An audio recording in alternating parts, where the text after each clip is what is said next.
자, 그다음에 이제 우리가 이제 본격적으로 들어가겠습니다. 우리 사회가 저는 우리 사회 구성원들이 굉장히 외면하고 있는 게 있어요. 우리나라의 경제, 사회, 뭐 다 저는 동전의 앞뒷면이라고 보는데요. 우리 사회는 기본적으로 끓는 물 속에 우리가 끓는 물 속에 개구리라는 표현이 있잖아요. 자기가 그러니까는 이제 곧 죽어가는데 죽어가는지도 모르고 이제 그러니까 우리가 있는 이런 상태이죠. 저는 삼성전자도 지금 그런 상황이라고 봐요. 우리 사회, 우리 경제, 우리 사회 모든 게 그래서 제가 앞에서 표현했을 때 붕괴돼 가고 있다. 붕괴돼 가고 있다. 근데 이게 최근에 가속도가 붙다 이거예요. 윤석열 정권 들어와서 이게 가속도가 붙고 있다 이겁니다. 이거를 제가 이제 우리 사회 구성원들이 외면을 하고 있습니다. 이걸 외면을 하면은요, 새로운 집을 지을 수가 없어요. 희망을 만들 수가 없습니다. 외면만 하면요. 외면하고 우리가 낙담만 하고 있으면은 우리가 희망을 만들 수가 없지요.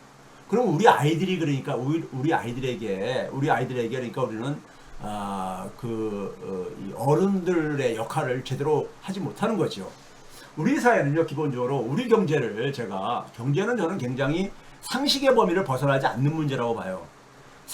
경제를 모르시는 분들이 경제 전문가가 경제를 얘기하는데 자기가 상식적으로 이해하는 거하고 너무 동떨어진 얘기를 해.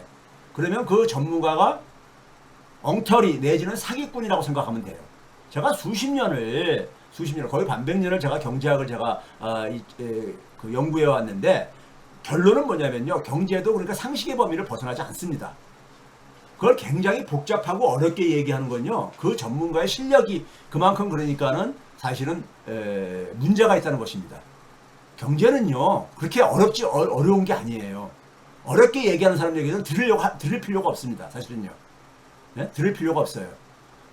이해도 하지 못하는 결국다 보면은 결국은 뭐냐면 전문가한테 다 그러니까 그것을 의존할 수밖에 없게 되거든요. 그러면 결국은 뭐냐면 전문가가 사기칠 수도 있는 거죠. 자, 우리 사회 경제를 이해하는 데 속에서 가장 핵심적인 화두는 뭐냐면요. 저출생 문제. 이게 다 이제 동전의 앞뒷면인데요. 저출생 문제. 그러니까 한국 경제와 사회의 문제를 가장 응축하고 있는 하나의 현상이라고 보고요. 물론 그러니까 어떤 분들은 우리나라가 너무 인구가 많다 얘기하는 사람들도 있는데 인구가 그러니까 문제는 뭐냐면 이렇게 빨리 줄어드는 것도 이게 정상이 아닙니다. 그 다음에 우리 사회는 굉장히 격차가 구조화된 사회입니다. 오래전부터 구조화되고 있어요. 되돌리기 힘들 정도로까지 지금 구조화돼 가고 있고 제가 흔히 그러죠. 조선시대 왕조시대 말기보다 더 불평등이 심하다. 자산 불평등이 더 심하다 이런 얘기 하잖아요.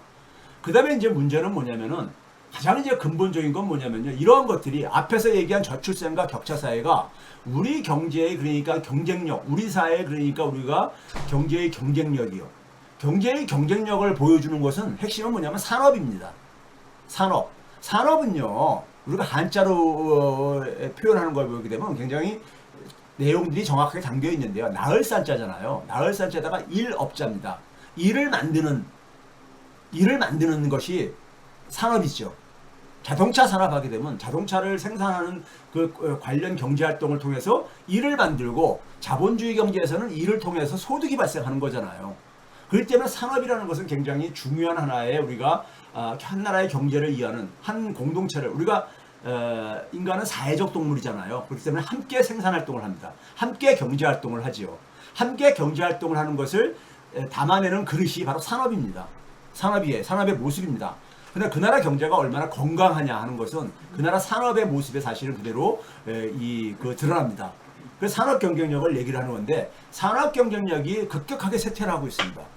이거 우리나라에 이렇게 희망이 사라지고 있다는 얘기인 거죠. 자, 이걸 제가 이제 보도록 할게요. 최근에 먼저 그림이 여러분들이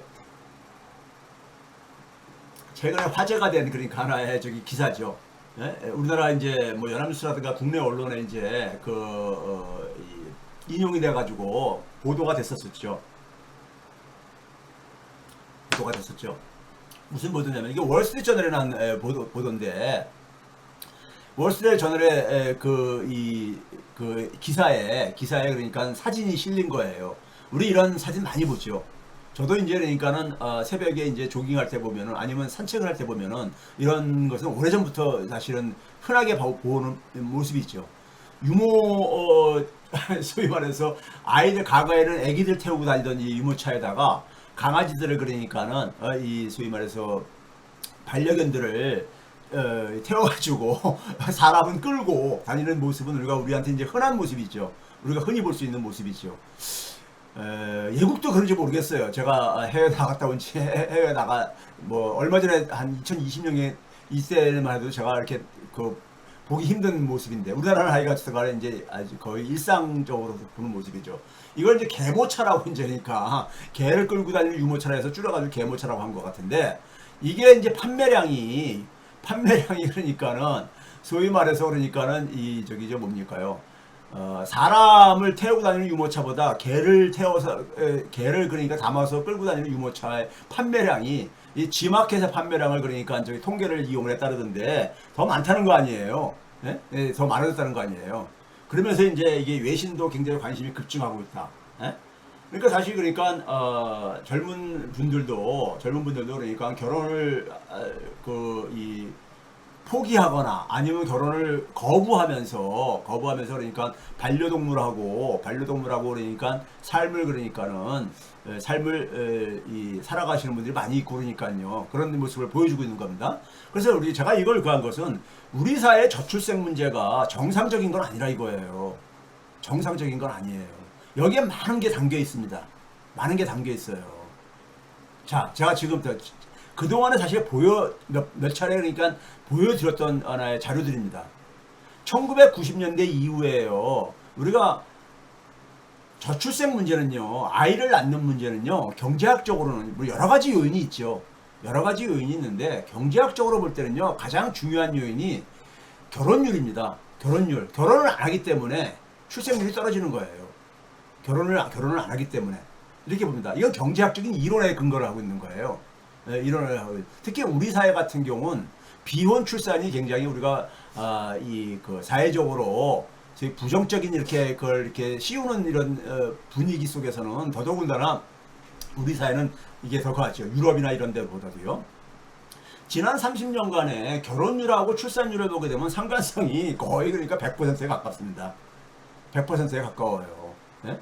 그러니까 결혼을 못해서 결혼을 안 하는 분들도 있지만 자기 적극적으로 하고 싶은데 못하는 분들 이런 게 그러니까는 저출생의 근본적인 원인이라 이겁니다. 경제적인 요인은 가장 큰 요인이에요.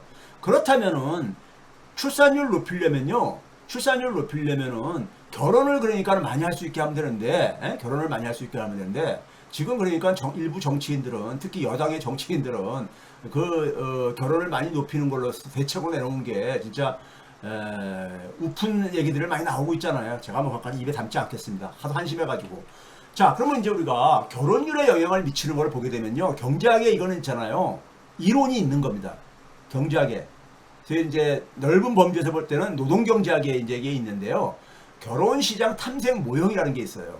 이것도 시장 이론으로, 경제학은 다 시장 개념을, 주류 경제학은 시장 개념을 사용하기 때문에 결혼시장에서 이제 그러니까는 결혼시장은 남녀가 만나는 이런 장이잖아요. 거기서 뭐냐면 결혼이 어떤 요인에 의해서 결정되어지는가를 경제학자들이 설명한 개념입니다.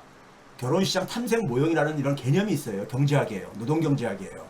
거기서 보게 되면은 남성이 여성한테 청혼을 할 때 여성이 그러니까 그 청혼을 받아들이냐, 자기랑 같이 함께할 파트너로서 받아들이냐 안 하냐, 받아들이냐의 기준을, 가장 중요한 기준을 뭘로 보느냐 보게 되면요.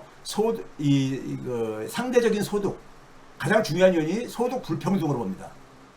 소득 격차요. 지금 무슨 얘기냐면 남성이 그러니까 여성한테 청혼을 했을 때 그 남성이 그 사회에서 그러니까는 소득이 그 연령대죠, 물론요. 그 연령대에서 상위 10%에 속하느냐, 아니면 상위 30%에 속하느냐, 아니면 중위 50%냐, 이런 걸 가지고 간다 이거죠. 특히 우리 사회는 제가 볼 때 굉장히 설득력 있는 얘기예요. 네? 우리 사회는 특히 비교하는 걸 좋아하잖아요. 그러니까 절대적인 소득이 아니라 이거예요. 상대적인 소득이라 이거예요. 상대적인 소득이요. 그러니까 소득 격차가 실제로 보게 되면 정규직하고 비정규직의 결혼율을 보게 되면요. 소득의 격차하고 거의 비슷합니다. 비슷하게 나와요. 네? 지금 뭐냐면은 우리가 이 출산 문제를 저출산 문제를 그러니까 우리가 높이기 위해서 많은 돈을 투입했다 그러잖아요. 좀 과장도 돼 있지만 모든 예산을 갖다 조금만 관련 있어도 다 갖다가 그러니까 저출산 예산이라고 갖다가 붙이니까 그래가지고 뭐 150조 이상 막 이렇게 얘기를 하고 그러잖아요. 그런데 사실은 번짓을 잘못 짚은 게 있어요. 결혼이 그러니까 기본적으로 출생의 가장 중요한 요인이란다면 결혼율을 높이는데 결혼율에 영향을 미치면 소득격차면 소득격차를 해소해야지 해야 되는 거죠. 근데 소득격차 해소에는 얘기를 안 하잖아요. 노력을 안 하잖아요. 소득격차 해소에. 소득격차 해소를 안 하고 있잖아요. 예? 저 결혼율을 높이기 힘들거든요. 결혼율이 저기 제가 지금 이거 게시판은 제가 계속 못 보이는데 금투스에 저한테 의견 묻는 경우들이 많이 있는데 저 여러분들 이거 왜 묻지 않는지 아는데 이따가 제가 짤막하게 코멘트를 할게요. 저는 사실 이거 코멘트 하고 싶지 않아요. 하고 싶지 않아서 제가 안 하고 있는 겁니다. 그러니까 좀 그거 하시고요. 자, 하여간 여기에 좀 집중을 해주세요.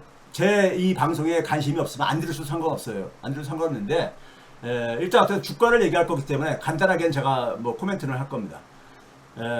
근데 잠깐만 본인이 궁금한 것만 가지고 그렇게 가지 마세요. 그리고 제가 얘기 안 할 때는 그게 별로 그렇게 중요하지 핵심이 아니기 때문에 아닌 겁니다. 그 문제가. 자, 하여간 소득격차를 해소를 하면요. 혼인율 해소가 됩니다. 예?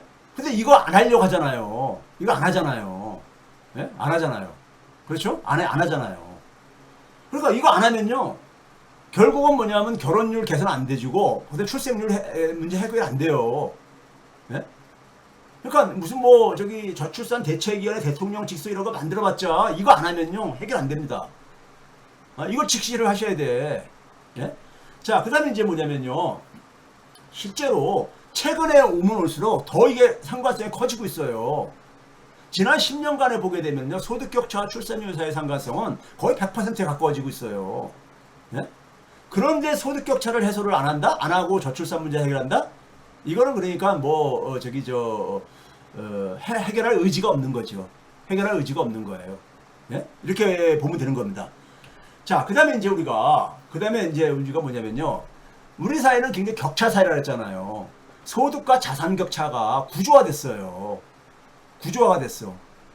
그러면 이 속에서요. 우리 사회처럼 그러니까는 인간에게 가장 중요한 게 뭡니까요? 다른 동물과 다른 게 뭐냐면 자존감이잖아요. 심지어 동물들조차도 자기를 그렇게 학대하고 그러면은 덤비고 그러잖아요. 자존감. 자기가 그러니까 존중받는 느낌이라는 건 굉장히 중요한 거잖아요. 생명체한테는요. 생명체는 중요한 거잖아요. 자존감이잖아요. 그러면 자존감이라는 것은 모든 생명체의 기본적인 하나의 우리가 요인일 뿐만 아니라 인간에게는 굉장히 중요한 요소죠. 자존감이 짓밟히면은요. 사실은 사회적으로는 사실 이렇게 사망된 거잖아요. 그렇죠? 자존감을 결정하는 가장 중요한 요인이 뭐냐? 우리 사회에서는요. 물질적인 성공입니다. 물질적인 성공이야. 자, 이거와 관련해가지고 제가 과거에도 자료 보여드렸던 건데요. 이게 뭐냐면 미국의 유명한 그러니까 여론조사 기관이 있죠. 퓨 리서치 센터라고 있습니다.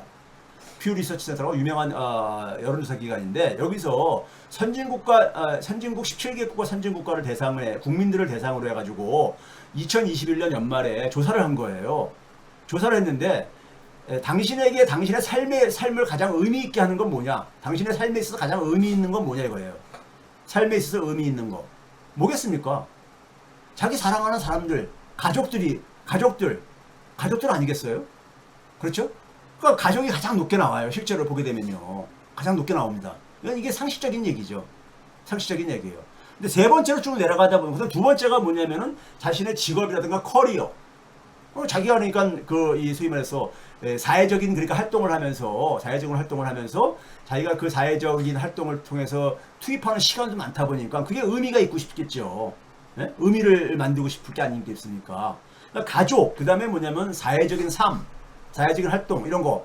그리고 세 번째가 뭐냐면 경제적인 물질적인 번영이라고요. 물질적인 성공이에요. 세 번째가 이게 17개 국가의 그러니까 전체 평균이 이렇다 이거예요.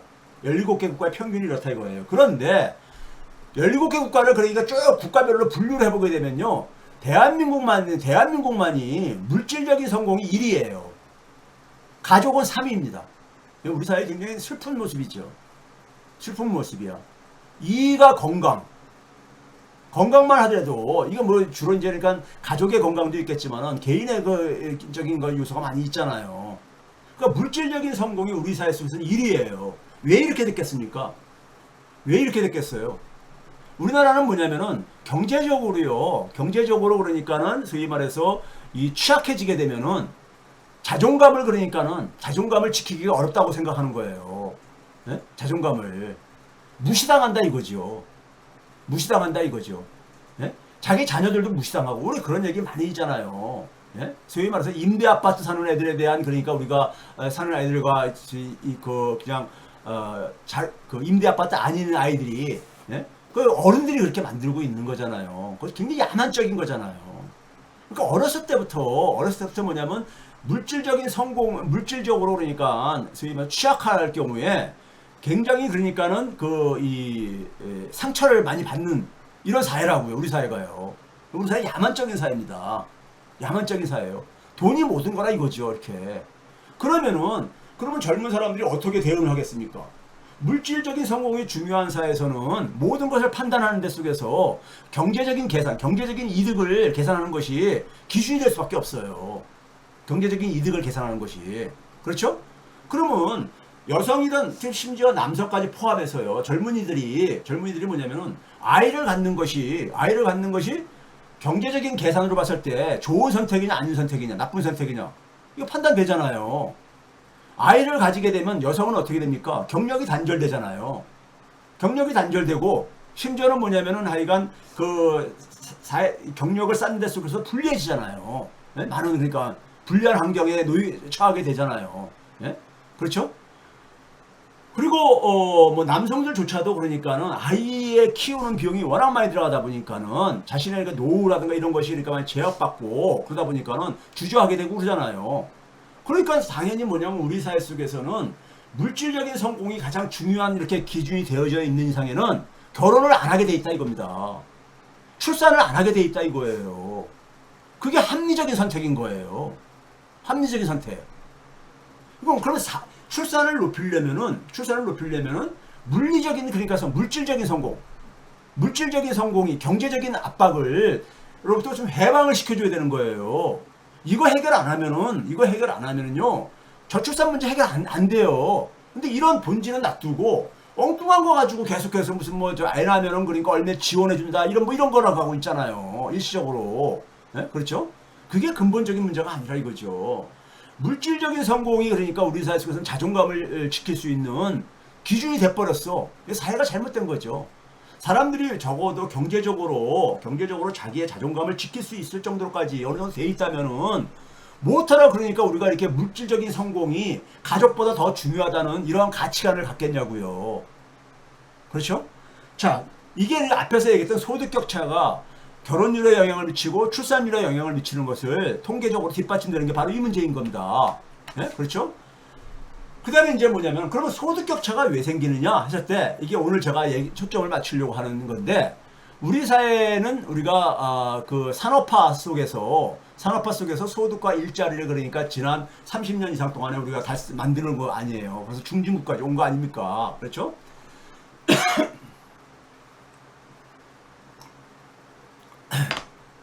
그런데 지난 그러니까 우리가 죄송합니다.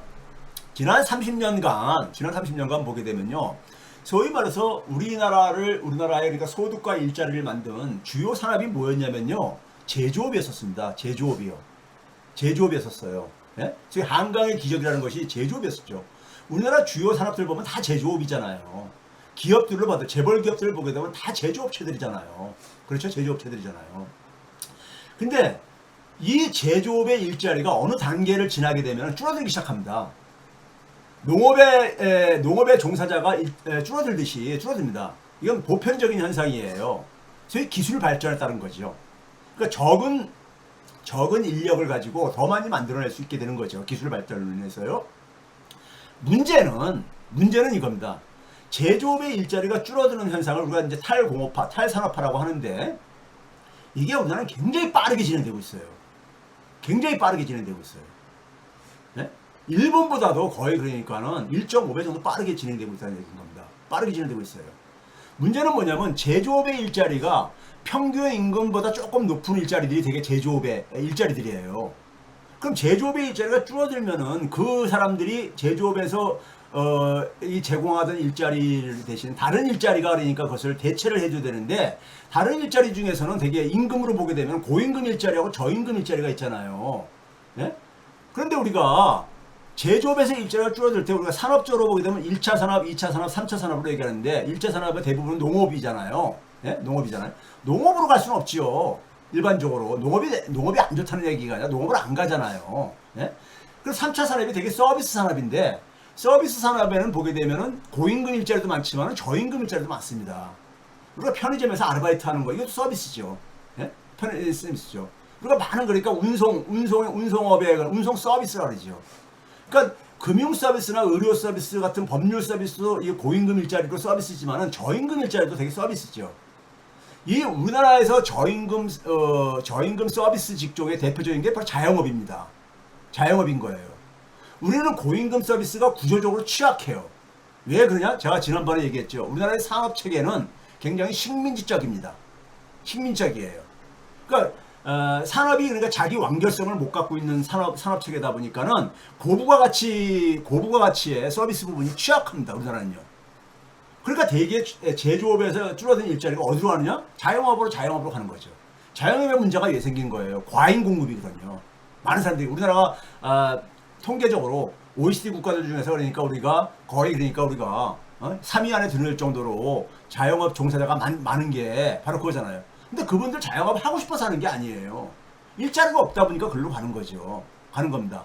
자영업 과잉 공급이 이제 그러니까 우리가 문제가 되듯이요. 자, 그럼 이제 우리가 이런 지금 뭐냐면 제조업의 역할이 줄어들게 되면 어떻게 되는 겁니까?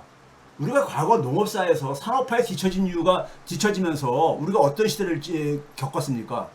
빈곤의 시대를 겪었잖아요. 그래서 소위 말해서 산업화하면서 잘 살아보세요 박정희가 하면서 했던 게 이 제조업의 부흥이었잖아요. 제조업 산업을 부흥시키는 거예요. 그렇죠? 그럼 제조업의 일자리가 줄어들면은 다른 산업으로 이제 그러니까 우리가 이동을 해야 되는 거예요. 경제는 계속 진화를 해야 되는 겁니다. 자본주의 사회 속에서 그 진화의 주역은 누구냐? 기업이죠. 기업인데, 기업이 그러니까 그 다음 단계로 못 가고 있는 거예요. 못 가고 있는 겁니다. 네? 못 가고 있는 거야. 네? 그러다 보니까 어디로 가느냐? 퇴행 쪽으로 되는 거죠. 퇴행 쪽으로 이루어지는 거죠. 자영업으로 가는 거죠. 이건 그래서 우리나라의 산업의 문제예요. 산업의 문제입니다. 소득 격차에 있어서. 그러니까 제조업의 일자리가 줄어들면서 제조업에 줄어든 인력들이 양쪽으로, 그러니까 저임금 일자리하고 고임금 일자리로 갈 때 고임금 일자리는 별로 안 가고 저임금 일자리로 대거 이제 그러니까 이게 분화가 되는 거잖아요. 그게 일자리 양극화고, 그게 일반 사람들이 얘기하는 소득 양극화인 겁니다. 자, 그러면 이 상황 속에서 바로 저출산 문제가 생긴 거라 이거예요. 저출산 문제가. 근데 우리나라는 굉장히 탈공업화가 압축적으로 빠르게 진행되듯이 저출산도 굉장히 빠르게 진행되죠. 특히 최근 10년 동안에 보게 되면 가속도가 붙고 있습니다. 가속도가 붙고 있어요. 오렌지 색깔이 우리나라인데 일본은 한 1.2명대 이상을 유지를 하고 있는데 2010년 이후에요. 우리나라는 거기서 그냥 급격하게 오히려 하락하고 있잖아요. 이거 굉장히 심각한 문제입니다. 이게 우리나라 경제가 붕괴되는 것을, 근데 여기에 다 담겨 있다는 거예요. 이거 이해하셔야 돼. 지금까지 제가 쭉 얘기한 거 이해하는데 어려움 없잖아요. 고령화가 그러다 보면, 고령화는 저출산의 동전의 앞뒷면이거든요. 동전의 앞뒷면인데 고령화도 굉장히 빠르게 진행되고 있죠. 굉장히 빠르게 진행되고 있어요. 이 문제가 뒤에 이제 우리 사회 경제를 붕괴시키는 게 어떻게 연결되는지 제가 말씀드릴게요. 자, 그래서 탈공업화하고 소득 격차가 거의 상관성이 90% 나옵니다. 예? 이건 뭐 상식적으로 그러니까 제조업의 일자리가 줄어드니까 소득 격차가 커지죠. 커질 수밖에 없어요. 탈공업하고 결혼율도 그러다 보니까 마찬가지고요. 왜? 소득 격차하고 결혼율이 영향을 미쳤으니까, 예? 서로 연결고리가 이어지잖아요. 탈공업하고 출산율도 당연히 연결고리를 갖게 되는 거죠. 그렇죠? 통계자 수치가 보여주는 거예요. 그럼 이제 문제는 뭐냐면은 탈공업화에 따라서 이제 문제는 뭐냐면 부동산 자산의 비중이 급격하게 하고 상관성이 급격하게 거의 100% 가까워진다는 거예요. 2000년대 이후에 보게 되면요. 이건 뭘 얘기하겠습니까? 제조업에서 일자리가 줄어들면서 그 사회에 우리 사회는 돈이 안 돈다 그랬잖아요. 돈이 안 돈다 그랬잖아요. 자, 경제가 성장을 해가지고 소득은 굉장히 높아졌어. 소득은 높아져가지고 돈들은 굉장히 많아졌는데 그 많아진 돈들이 만드는 돈들이 제조업 이후에 어떤 산업이 만들어졌으면 글로 투자가 될 게 아닙니까? 예? 제조업보다 높은 수익 산업이 있다면, 수익 사업이 있다면 글로 돈이 몰릴 게 아니겠어요. 우리가 산업화를 하면서 농촌에 있었던 자원들이, 농촌 사회에 있었던 돈과 사람들이 도시의 산업으로 이렇게 이동을 했듯이, 제조업 다음 산업이 우리가 이렇게 만약에 지금 이렇게 부흥을 하고 있다면은 글로 돈과 사람이 갈 게 아니에요. 근데 우리는 거기 안 만들어지다 보니까 그 돈들이 어디로 가느냐? 부동산으로 가는 거예요. 부동산으로. 대부분 부동산은 뭐냐면 새로운 가치를 창출하는 게 아니잖아요. 소유권만 이전하는 거잖아요. 사고 팔고 해가지고 이게 가치 올라가는 거잖아요. 예? 그러니까 우리 사회가, 그러니까 부동산 공화국, 이렇게 괴물 사회가 된 이유가, 지금 우리가 많은 부분이 다 이렇게 서로 연결고리 갖고 있다 이거예요. 그런데 부동산 자산하고 소득 격차 상관성 봐보세요. 우리의 자산 격차가 부동산하고 밀접하게 관련되어 있는데, 소득 격차도 그거하고 관련되어 있다는 거예요. 94%니까요. 예? 근데 부동산이라는 건 뭡니까? 이게 한두 푼짜리가 아니잖아요. 당연히 그러다 보니까 가계부채를 그러니까 증시시키잖아요. 가계부채하고 부동산 자산 간의 상관성이 높다 보니까 당연히 가계부채하고 소득 격차의 상관성도 높지요. 실제로 통계적으로 보게 되면, 제가 계산해 보면요, 가계부채가 10%포인트 증가할 때, 예? GDP 대비, 가계소비는 GDP 대비 2.4%포인트가 하락을 해요. 예. 사람들이 그러니까 빚을 갚는데 돈을 써야 되니까는 남는 돈으로 소비를 해야 되니까요. 예? 소비할 여력이 줄어드는 거죠. 예? 순위 우리가 농담이 아니라 사실 진담이죠. 많은 가게들의 안방은 내 거지만 건너방은 은행 거다, 이런 얘기를 하잖아요. 그럼 가계 소비가 1%포인트 줄어들 때보다 자영업자의 상대 소득은 3.6%포인트가 줄어들더라 이거예요. 예? 이게 통계적인 상관성이 90%가 넘어요. 예?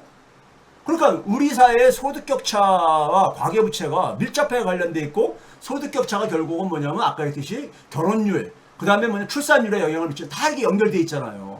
그리고 부동산 자산에, 그러니까 자산 기반의 사회로 됐다는 얘기입니다. 이거 이해하는데 힘들지 않잖아요. 그게 상식적인 얘기잖아요. 상식적인 얘기잖아. 근데 이걸 놔두고 윤석열 정권은 저출산 무슨 위원회를 만들어가지고 비상이라고 할 정도면요, 국가가, 대통령이 거기에 걸맞는 대책이 나와야 되는 거잖아요. 예? 나와야 되는데 뭘 하고 있습니까? 저출산 대책 비상위원회인가 뭔가 뭘 만들어 놓고 나서 뭘 하고 있어요? 부동산 부양시키기 위해서 부동산 정책금융을 지원해가지고 부동산 값 띄우게 하잖아요. 최근에 가계부채가 다시 오르고 앉아있잖아요. 예?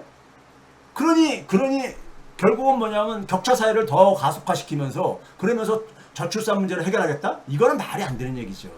한 나라의 대통령이 이렇게 무식한 겁니다. 이 정권이 이렇게 무식한 거예요. 이거는 그러니까는, 예? 자신들이 부동산 자산층이다 보니까는, 예? 그거를 위해서 이 우리 사회에서의 공공의 문제, 저출산의 문제는 공공의 문제잖아요. 관심이 없는 거예요. 관심이 없는 거야. 그냥 그러니까 립서비스 하는 거죠. 예? 립서비스 하는 거야. 지금 제가 얘기하는 거 여러분들 이해하기 어렵지 않잖아요. 그렇죠? 소득격차와 가계부채, 이거 굉장히 크다 이거예요. 우리나라 소득격차의 대표적인 것이 국세청자를 제가 여러 번 보여드렸죠. 우리나라 끔찍합니다. 상위 0.1%는 월 수입이 세금을 납부하고 나서 월 수입이 거의 1억 원에 가까워요. 이게 2022년도 거니까는, 예? 지난해는 1억 원에 그랬을 거예요. 예? 상위 10%로 내려가는 순간에 650만 원 밑으로 내려옵니다. 그래서 제가 그런 얘기 하잖아요. 자영업자들이 저한테 교수님 뭐 해서 먹고 살아야 돼요? 많은 분들이 그런 얘기 저한테 하거든요. 그럼 제가 질문이 잘못됐습니다, 이렇게 제가 대답한다 그러잖아요. 왜 그러냐? 가게가 쓸 돈이 없어요. 이게 2022년이죠. 2023년도에 물가가 많이 올랐잖아요. 지난해요. 예? 그러니까 지난해는 더 나빠진 거야. 예? 더 나빠진 거예요. 그러니까 지금 최악의 상황으로 지금 치닫고 있는 거예요. 그러니까 하위 30%부터 상위 30%가 새우 월 수입이 130만 원에서 350만 원 정도 되니 뭘로 소비를 하겠어요? 350만 원인데도 상위 30%인데 이 사람들이 결국은 아이들 생일이다 할 때 뭘 해야 되겠어요? 그냥 기껏해야 그러니까 피자 한 판 시켜주고 생일 파티를 정도로 끝내야죠. 네? 돼지갈비 오랜만에 외식한다고 해서 돼지갈비집 가가지고 부모는 못 먹고 냉면만 먹고 아이나 좀 먹이다 고기 먹이다가 왔다는 이런 얘기들을 그러니까 저한테 심심치 않게 하거든요. 예? 그만큼 우리 사회가 이 문제를 방치하고서는요, 아무 문제도 해결이 안 돼요. 자영업자 문제도 해결 안 되고. 그러니까 밑 빠진 독에 물 붓기식으로 계속 뭐랍니까요? 대출 지원해주지, 대출. 예? 대출 지원해주고. 이자 그러니까 그 나는 납부하는 거 연장시켜주고 이런 걸로 요구하잖아요. 그렇다고 해서 그 빚이 그러니까 없어집니까? 자영업자의 문제는 기본적으로 매출이 증가해야 되는 거잖아요. 수입이 증가해야 되는 거잖아요. 가게가 그러니까 그러려면 어떻게 됩니까? 써야 될 돈이 있어야 되는 거잖아요. 지출할 돈이. 아, 이거는 여기에 그러니까 우리가 복잡한 경제 이론 필요 없어요. 이건 상식의 문제입니다. 상식의 문제야. 그렇지 않아요, 여러분들이요? 이런 거 여러분들 근데 외면을 하면은요, 외면을 하면 대한민국 희망 없습니다. 한가위 보름달 보고 우리가 소원들 빌고 그러는데, 예? 소원에 우리가 가장 간 거 뭡니까? 우리나라 부모들은 대개 보면 자녀들이 그러니까 걱정들을 많이 하죠. 자녀들이 그러니까 좀 더 그러니까 우리보다 조금 더 그러니까는 지금 희망찬 삶을 살 수 있도록 하길 바랄 게 아닙니까? 다들 기도하고 그러잖아요. 달 보고 그럴 게 아닙니까? 예? 근데 이 문제를 방치하고서는요, 꿈도 꾸지 마세요. 저절로 되는 거 아닙니다. 달나라의 토끼가 그러니까 무슨 토끼 우리 어렸을 때 토끼 방앗간 저기 토끼가 뭡니까? 떡 찢는 이 모습 중에서 그 떡 주는 게 아닙니다. 달나라에서 떡이 날라오는 것도 아니에요. 예? 자, 자산은 더 끔찍합니다. 제가 이거 여러 번 보여드렸죠. 지난 30년간의 자산 특히 부동산 자산이죠. 대부분이요. 가계의 부동산 자산이 7천조 원이 증가했어요. 7천조, 억도 아니고 7천조 원. 소득은 얼만큼 증가했느냐? 그 사이에 한 750억 정도? 730억 정도. 아니죠. 930, 제가 헷갈려요. 930억 원 정도. 1000억 원도 안 증가했는데, 부동산 자산은 7천조 원이 증가했다고요. 그러니까 온 나라가 모두가 부동산에 그러니까 지금 인질로 잡혀 있는 거예요. 부동산을 갖고 있는 사람은 부동산 가격이 떨어지지 않기를 바라는. 예? 그러면서 온 대한민국이 괴물 사회가 돼버린 겁니다. 예? 기업은 더해요. 기업은 지난 30년간에 이익은 한 208조 원 정도 증가했는데 부동산 자산은 3천조가 넘게 증가했어요. 기업도 그러니까는 전부 다 뭐 어떻게 벌든 돈 버는 게 중요하다 해가지고, 예? 기업은 소위 말해서 새로운 그러니까 혁신을 통해서 돈을 벌어야 되는 거잖아요. 우리나라 주가가 그러니까 이렇게 비리비리한 이유가 있는 거예요. 주가가. 미국 기업은 수익을 내가지고 그거 가지고 어쨌든 자사주 매입이라든가 기업들 주주가치 높이기 위해서라도 하잖아요. 근데 우리나라는 이거 가지고 다 부동산에다가 다 이렇게 해가지고 하고 있는 거예요. 그러니 주가가 올라가요. 네? 금투세가 문제가 본질이 아니란 얘기예요. 여러분 정신 차리세요. 우리나라의 소득 대비 자산의 비중이요, 끔찍합니다. 끔찍해요. 중국이 그러니까 지금 부동산에 지금 이렇게 발목 잡혀가지고 지금 저기 경제가 가고 있잖아요. 여러 요인이 있지만은 9배가 넘는 나라가 대한민국하고 중국뿐이 없어요. 주요 국가들 중에서. 네? 9배가 넘는 나라가. 우리나라 부동산 자산은요, 이거는 굉장히 조정을 해야 됩니다. 조정을 해야 돼. 우리가 예를 들어서 좀 그 별로 적합한 비유는 아니지만은 몹쓸 우리가 병에 걸렸어. 그럼 근본적인 치료를 해야 되는 거잖아요. 그걸 진통제만 가지고 진통제를 계속해서 견딘다는 것은 그건 임기응변책이잖아요. 임기응변책이잖아요. 예? 이거 여러분들 피하면 안 됩니다. 피하면은요, 결국은 우리 아이들한테 끔찍한 괴물 사회를 물려주는 거예요. 그리고 그 후유증은 일본의 옆에 나라는 잃어버린 30년이 바로 그 반면교사인 거고요. 제발 좀 우리나라 국민들 있잖아요. 국민들이 진짜 우리 아이들이 행복하게 살게 싶으면은 우리 대에서 이거 끝내야 됩니다. 우리 대에서 끝내야 되는 거야. 예? 끝내야 되는 겁니다. 자, 우리 사회에 흔히 말해서 이중 노동시장을 얘기를 하죠. 이중 노동시장, 정규직, 비정규직, 뭐 이런 걸 우리가 이중 노동시장이 구조화됐다잖아요. 그렇죠? 이 이중 노동시장은 사실은 어디서 생기는 겁니까요? 사회소득이 취약하기 때문인 거예요. 사회소득이요. 제가 사회소득과 시장소득이 있다르죠. 우리나라는 뭐냐면은 사회소득이 굉장히 취약해요. 사회소득은 뭐예요? 네? 사회로부터 지원받는 거라고요. 네? 우리가 시장에서 그러니까 자기가 만들어내는 소득도 있지만은, 네? 사회로부터 지원받는 소득이 우리나라는 특히 취약해요. OECD 국가 중에서 가장 취약한 나라 중에 하나거든요. 취약하다 보니까는 그들은 어떻게 합니까요? 그들은 그러니까는 최저임금, 소위 말해 일용직 이런 쪽에 굉장히 압력이 심하죠. 소위 선진국가들을 우리가 부러워하면서 무슨 얘기합니까? 뭐 배관공이라든가 전기공들이 굉장히 그 의사 월급하고 거의 비슷하다. 의사 월급보다 높다. 이런 얘기 하잖아요. 이런 걸 하면서 우리가 하잖아. 그게 정상인 거잖아, 사실은요. 힘든 일을 하면은 그만큼 거기에 대한 보상이 있어야 되는 거잖아요. 근데 우리 사회는 그런 쪽에 그러니까 보상이 안 이루어져. 왜? 그런 거 노동을 할 사람이 너무 많거든. 많은 거야. 예? 노동력들이 그러니까 소득이 취약하다 보니까는 취약한 노동력이 많으면은요. 우리가 실업자가 많고 그다음에 취약한 노동력이 많으면요. 임금 인상 압력이 적어집니다. 왜? 서로 경쟁이 심해지니까. 서로 경쟁이 심해지잖아요. 먹고 살겠다고 그러니까는 이 이중 노동 시장 내 근본 원인도요. 사회소득의 취약성입니다. 소득 격차예요. 네, 소득 격차. 앞에서 산업 체계하고 다 관련돼 있잖아요. 소득 격차하고요.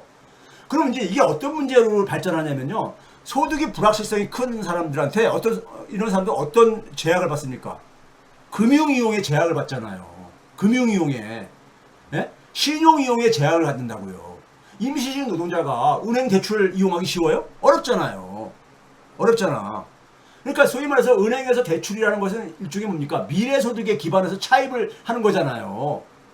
우리나라는 이중노동시장이 신용시장도 금융시장도 이중노동 듀얼 크레딧 마켓을 만들고 있습니다. 네? 그 신용 이용에 있어서 차이가 생기면요 어떻게 생깁니까요? 돈을 이용을 못하는 거예요. 돈이 많은 사람들은 돈을 이용하기가 쉬워. 돈이 없는 사람들은 돈을 이용하기가 어려워. 네? 그러다 보니까 어떻게 합니까요? 돈이 지금 현재 없다 하더라도 돈을 자기가 이용할 수 있으면은 그 돈을 가지고 어떻게 합니까요? 막말로 말해서 부동산을 투자한다든가 아니면 자녀에 대해서 그러니까 교육에 투자한다든가 본인의 교육에 투자한다든가 해가지고 자신의 미래를 더 개척할 게 아닙니까? 자산 축적이라든가요. 근데 이 기회가 없는 거야. 우리나라 경제적인 취약층들은요. 그러니까 격차는 더 확대되지. 우리나라는 모든 게 격차가 돼 있는 거예요. 노동시장도 그러니까 많은 전문가들이 노동시장의 이중 노동시장만 가지고도 얘기를 하는데 저는 신용 부분에 이중 신용시장이 더 사실 심각하다고 이건 얘기를 안 해. 이것도 왜 그런 겁니까? 사회금융이 취약해서 그런 거야. 사회금융이. 제가 그래서 하나의 우리 사회를 새롭게 만드는 데 속에서 최소 출발점이 필요 조건이 뭐냐? 사회소득과 사회금융을 정상화하는 것. 국민들에 대한 소득과 금융에 대한 기본적인 권리를 우리가 확립시키는 거라 그러잖아요. 이거 못하면요, 대한민국 희망 없습니다. 희망 없어요. 그러니까 신용에 있어서도 신용도 그러니까는 이중 신용 시장이 돼 있는 거예요. 돼 있는 거야. 구조화 돼 있는 거예요. 예? 자, 실제로 봐보세요. 우리나라 통계청 우리가 가계금융 조사 자료를 보게 되면 하위 20%가 파란색이고요. 오렌지 색깔이 상위 20%입니다. 평균 부채, 가구당 평균 부채를 봐보세요. 가구당 평균 부채를 보게 되면은 상위 20%는 지난 그러니까 우리가 뭡니까요? 2013년부터 16년 그러니까 박근혜 정부 때하고 문재인 정부 때를 이렇게 딱 비교해 보게 되면은 상위 20%는 한 2천만 원 정도가 증가했잖아요. 부채가요. 부채가 증가한 것을 나쁘게만 생각하지 마세요. 부채는 자산의 일부라는 말이 있듯이 이 돈을 빌릴 수 있어야지 부동산 투자도 할 수 있죠. 막말로 말해서요. 예? 근데 하위 20%는 기껏해야 한 225만 원 정도 증가한 거예요. 예? 225만 원 정도. 부채를 동원을 못해요. 그러니까 자산 축적할 기회도 없지요. 예? 돈을 어쨌든 간에 접근할 수 있어야지 뭘 자산 축적도 하고 뭘 하고 할 게 아닙니까? 그렇죠? 구체적으로 더 보게 되면요. 우리나라 부동산 자산을 계층별로 쫙 분화시킨 겁니다. 예? 분화시킨 2021년 자료인데요. 상위 2%에 그러니까 우리가 평균 부동산 자산의 순자산이 3억 6,700만 원입니다. 아, 이게 부채 구조가요. 예? 부채 비율은 317%예요. 317%.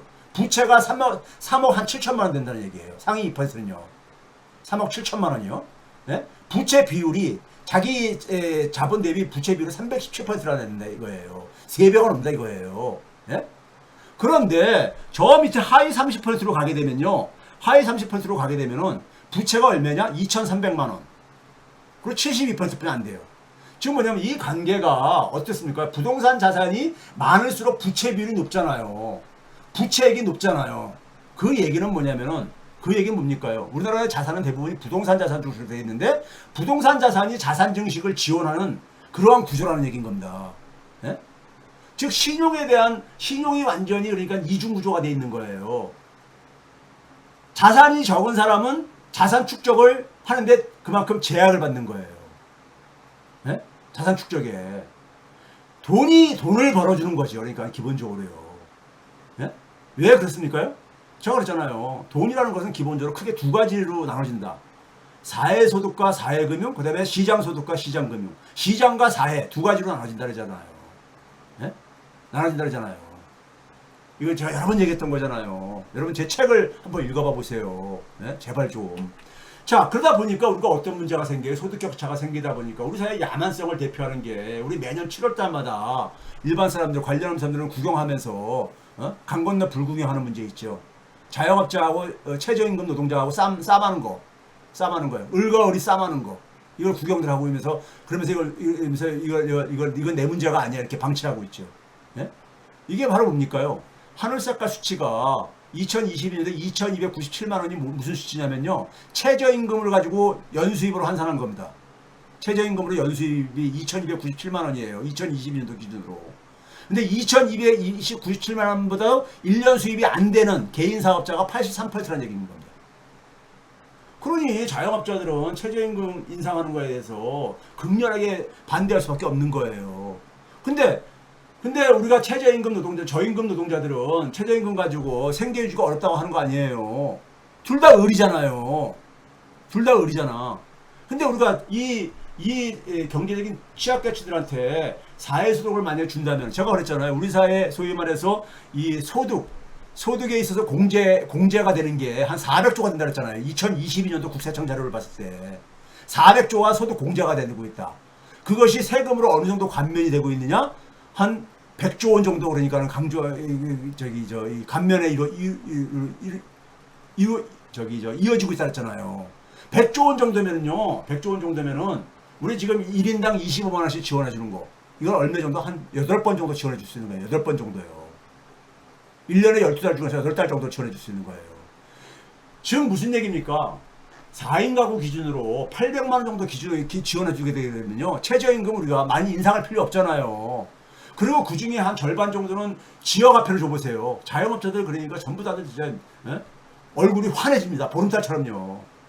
예? 그 돈이 다 그러니까 지역사회로 다 흡수가 될 테니까요. 우리가 이런 문제를 외면하면 우리 사회에는 희망이 없어요. 이건 내 문제가 아니야. 나는 그러니까 관심 없어. 이러면요. 우리 사회에 희망 없어요. 자기하고 관련 없는 거 없습니다. 사회라는 건 다 연결되어 있어요. 예? 사회는 다 연결되어 있습니다. 생태계거든요. 생태계의 특징이 뭡니까? 상호 의존, 상호 연결성 이거거든요. 그렇죠? 이거 외면하면요. 대한민국은요 희망 없습니다. 여러분들 우리 자녀를 위해서 희망을 만들고 싶으면요 이 문제 외면하면 안 돼요. 예? 외면한다는 얘기는 결국은 외면은 나는 나 혼자 알아서 내가 방어하고 살게 이건데요. 우리 아이들이 괴물이 됩니다. 지금 요즘 보게 되면은 우리 사회에 괴물들이 굉장히 많잖아요. 예? 왜 그렇습니까요? 저는 이 가정교육의 문제라고 봅니다. 가정교육이 기본적으로 저는 가정교육이 아주 붕괴됐어요. 예? 괴물을 굉장히 양산하고 있잖아요. 제가 교육에 있다 보니까 그걸 느끼는데 예? 가정교육에 이게 붕괴된 겁니다. 자, 그 다음에 이제 오늘 봐봅시다. 고령화 지수요. 고령화 지수라는 것은 15세 미만 인구 대비 65세 이상 인구의 비중입니다. 고령화 지수하고 실질 노동 생산성의 연평균 증가율하고요. 연평균 증가율 관계를 봐보세요. 정확하게 그러니까 반비례 하고 있잖아요. 예? 정확하게 반비례 하고 있잖아요. 그렇지 않아요? 고령화 지수가 급격하게 특히 2000년대 금융위기 이후에 급격하게 증가하면서 어떻게 됩니까요? 노동 생산성 증가율도 급격하게 하락하고 있어요. 생산성 증가율이. 생산성 증가율이 하락하면 어떤 문제가 생깁니까? 당연히 성장률이 떨어지죠. 즉 소득 격차하고 우리가 앞에서 뭐랬습니까요? 고령화 저출산 문제하고 고령화 저출산이 바로 고령화 지수와 관련되는 거니까 소득 격차하고 밀접하게 관련돼 있었잖아요. 소득 격차하고 생산성이 정확하게 같이 움직이고 있잖아요. 같이 움직이고 있잖아. 노동 생산성하고요. 예? 소득 격차가 그러니까 우리가 벌어지면 벌어질수록이요. 벌어지면 벌어질수록 예?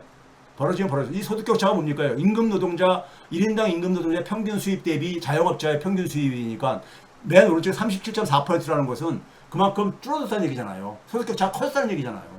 소득 격차가 커졌다는 얘기인 겁니다. 파란색 막대기가 그러니까 수치가 줄어든다는 얘기냐. 소득 격차가 커졌다는 얘기죠.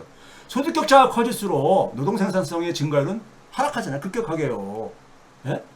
그러니까 지금 앞에서 제가 보여드리는 수치들이 통계적으로 이렇게 보여주고 있으면 해법이 있다는 얘기인 거예요. 단지 우리가 이것을 구체적으로 실현하는데 노력을 안 하고 있다는 거예요. 그럼 희망이 없는 거죠, 뭐. 그냥 붕괴되는 거예요, 붕괴요. 생산성과 경제성장, 이건 상식이죠. 생산성과 경제성장은 상식이잖아요. 경제성장률 쭉 지금 떨어지고 있잖아요. 떨어지고 있죠. 떨어지고 있는데 왜 그렇습니까? 생산성이 떨어지니까는. 생산성 증가율이 떨어지니까요. 예? 생산성 증가율이 왜 떨어집니까? 저출산 고령화, 소득 격차. 앞에서 얘기한 것들 다 그거잖아요. 지금 제가 보여드린 것만 보게 되면 한국 경제 대충 이제 이게 그림이 그려지지 않습니까? 무슨 문제인지요? 문제를 알았으면 외면하지 말아야죠. 문제를 알았으면 외면하지 말아야죠. 자, 그러면 여기 이게 의미하는 게 뭐냐? 우리가 아까 그랬잖아요. 특히 금융위기 이후에 우리나라의 주가 수익률이 푹 떨어진 이유가 다른 나라들에 비해서 떨어진 이유가 아니 실물 경제가 이런데 무슨 주가가 올라갈 수 있어요. 우리나라의 아무리 주가가 소위 말해서 지배구조 문제도 있죠. 중요하죠. 예? 중요하죠. 그런데 기본적으로 주가는 뭐에서 결정됩니까? 주가는 뭐에서 결정됩니까? 기업이 돈을 벌어야 되는 거예요. 수익을 많이 내면은 주가는 오르게 돼 있는 겁니다. 근데 기업이 돈을 못 벌어요. 돈을 못 법니다. 예? 실제로 들여다보면요. 그 지금 앞에서 보여준 것의 결과가 바로 뭐냐? 일자리 참상인 거예요. 최근 8월달 고용 통계가 나왔죠. 취업자가 지난 2년간에 한 39만 명이 증가했어요. 1년에 그러니까 한 15만 명, 아니 한 20만 명 가깝게 증가한 거예요. 지난 2년간에요. 그런데 소위 그러니까는 정규직 일자리라고의 기준으로 얘기하는 36시간 이상, 주당 36시간 이상 일자리는 310만 명 이상이 감소했어요. 지난 2년간에. 엄청난 감소잖아요, 이거요. 예? 증가해도 시원찮을 마당에 310만 명이 감소를 했습니다. 반면에 39만 명 증가 중에서 34만 명이 15시간 미만 일자리들입니다. 15시간 미만이 왜 그런 겁니까? 이게 주휴수당을 안 줘도 되는 거야. 주휴수당 안 줘도. 주로 노인 일자리 정부에서 만드는 플러스 뭡니까? 젊은 층들, 청년층들 중에서 이 자영업자들이 경제적인 부담이 있다 보니까는 소위 말해서 이거 뭡니까? 이 잘라서 고용을 하는 예? 주휴수당 주기 싫어서 줄 수 없어가지고 전일제 취업자라는 것은 36시간을 기준으로 해가지고 전체 취업자를 환산한 거죠. 이게 140, 한 5만 명이 줄어들었어요. 그러니까 좋은 일자리는 안 생기고 있고 줄어들고 있다는 얘기인 겁니다. 충격이 가계가 고스란히 그러니까 지금 있고 있는 거고요. 이게 갈수록 지금 악화돼 가고 있어요. 그런데도 불구하고 정부의 공직자라는 사람들은 기재부 장관 최상목이나 추경호 같은 경우는 계속해서 고용률이 역대 최대다, 실업률이 역대 최저다 이런 얘기를 그러니까는 진짜 너무 뻔뻔스럽지 않아요? 공직자가 최소한 미안해서라도 저는 고용 통계에 대해서 얘기를 못할 것 같아. 미안해서라도. 죄송합니다. 아니, 최소한 이 정도의 얘기를 해줘야 되잖아요. 일반 국민들이 일자리가 지금 역대 최고다. 이걸 믿는 사람이 누가 있어요? 누가 있냐고. 아무리 장관이 그 얘기를 한다고 해서 대통령이 그 얘기를 한다고 해서 믿을 국민이 누가 있냐고요. 생활 속에서 느끼고 있는 건데 이만큼 타락했어요. 공직자들이 이렇게 타락을 한 거예요. 네? 타락을 한 겁니다. 타락을 한 거고 이 문제를 그러니까 국민들이 방치를 하고 있는 거야. 이거 봐보세요. 15세 청년층 고용률은 인구가 감소하기 때문에 줄어들 수 있어요. 절대적인 일자리는. 근데 문제는 고용률, 인구 대비 고용률, 취업자 수도 계속 지난 2년간 떨어지고 있잖아요. 47.3%에서 47%, 46.7% 계속 줄어들고 있잖아요. 근데 취업자 중에서 이제는 60세 이상보다도 70세 이상을 한번 봐보세요. 2년 전만 해도 18%에서 차이가. 작년에는 39%, 올해는 91%. 제가 과거에 겸공에 나가서 60세 이상 일자리로 다 채우고 있다는 얘기 했잖아요. 이제 70세 이상이야. 이제는. 예? 70세 이상. 이게 앞에서 봤던 14시간 이하 이 일자리들이죠. 대부분이요. 예? 자, 그럼 이 상황 속에서 이제 앞에서 이제 금융투자세를 자꾸만 이제 언급을 하시니까 그러는데 우리나라 주가 하락하는 이유가요. 주가 하락하는 이유가 뭐에 있다고 보십니까? 이런 기본적인 문제를 방치하고서는 금융투자소득세를 얘기하는 것은요. 제가 볼 때는 이거는 본질에 지금 가 된 거예요. 주식 투자하시는 분들은 자신의 주가가 오르길 바라지요. 그 심정은 다 뭐 쉽게 이해할 수 있는 거죠. 근데 금융투자세 얘기는 저는 번짓을 잘못 짚었다고 봐요. 번짓을 잘못 짚은 거예요. 자, 무슨 얘기냐면은 자영업자하고 임금노동자를 싸움을 시켜. 자영업자는 뭐라고 합니까? 최저임금 인상하지 말라. 최저임금 오히려 그러니까 줄여야 된다. 이러잖아요. 인상률을 오히려 그러니까 마이너스로 줄여야 된다 이런 얘기잖아요. 동결도 아니고 마이너스 그런 얘기가 나오잖아요. 그리고 노동조합들은 최저임금 인상해야 된다고 얘기를 하잖아요. 그렇죠? 이거하고 뭐가 틀린 거냐 이거예요. 우리나라 주식시장이 제대로 정상화 안 되고 있는 이유는요. 예? 안 되고 있는 이유는 기본적으로 가장 기초가 되어지는 실물 경제가 이렇게 붕괴되고 있는데 무슨 주가가 왜 올라가야 되죠? 예? 주가가 금투세 시작하면 외국인들 다 아니 권성동이 예? 워낙 선동하기 좋아하니까는 예? 무슨 뭐 이재명 세다 이렇게 붙여가지고 금투세 시작하게 되면 우리나라 주식 폭망한다죠. 앞에서 봤죠. 이미 폭망했어. 이미 폭망했어요. 문제 윤석열 정권에서 마이너스 수익률 기록하고 있잖아요. 지금요. 지난 2년 4개월 동안에 예? 마이너스 기록하고 있잖아요. 저는 있잖아요. 이 금투세라는 건 자본이득세잖아요. 정확하게는요. 자본거래에서 발생한 소득에 대한 세금인 거잖아요. 주요 국가 대부분이 도입하고 있는 세금입니다. 첫째는요. 객관적인 사실이요. 근데 이 이득세를 도입한다고 해서 주식시장을 붕괴하는 경우는 주요 국가에서 한 나라도 본 적 없어요. 그런 나라 있으면 저한테 한번 얘기를 해보세요. 도입한 나라 중에서 붕괴한 나라가 없습니다. 네? 금투세 도입으로 시장이 붕괴한다면요. 시장은 금투세를 도입하지 않아도 붕괴됩니다. 붕괴할 수밖에 없어요. 왜? 그게 본질이 아니거든요. 대한민국이 우리가 내년부터 금투세 도입이 예정되어 있다 한다면요. 외국인들이 대한민국 탈출을 해야 되잖아요. 근데 지난 윤석열 정권에서 외국인들의 주식 보유비 지금 오히려 증가해 왔어요. 최근에 더 빠르게 증가하고 있고요. 네? 이게 막대 그래프가 그겁니다. 네? 막대 그래프가. 그러니까 본질은요. 우리가 최저임금 가지고 자영업자하고 노동조합하고 우리가 이렇게 다투고 할 때 저임금 노동자와 다툴 때 우리가 여기서 어느 한쪽의 편을 들어줄 수 있습니까? 아니잖아요. 그게 정답이 아니잖아요. 정답은 뭐예요? 사회소득을 강화를 해야 되고 사회금융을 강화를 해가지고 그 두 양자가 다 윈윈할 수 있게 해줘야 되는 거잖아요. 양자를. 그렇죠? 지금 대한민국의 주식시장이 이렇게 된 것은 대한민국의 경제가 붕괴되는 것의 연장선인 거예요. 지금요. 앞에 제가 주식 수익률을 지난 20년간의 수익률을 제가 추이를 보여드렸잖아요. 네? 제가 이 정도로 가겠습니다.